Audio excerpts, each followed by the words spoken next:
How to lock your 1xBet account temporarily. First of all, open the 1xBet app and log in with your details. Since there is no direct option to lock your account in the settings, you will need to contact customer support for temporary account restriction. Go to the menu and find the customer support in the Other tab.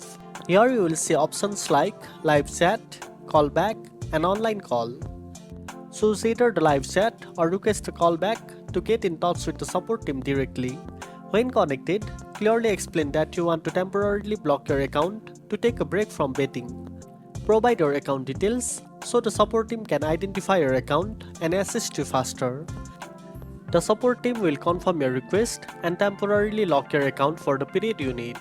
While waiting for the lock to take effect, avoid logging in or placing bets to make sure your break is effective.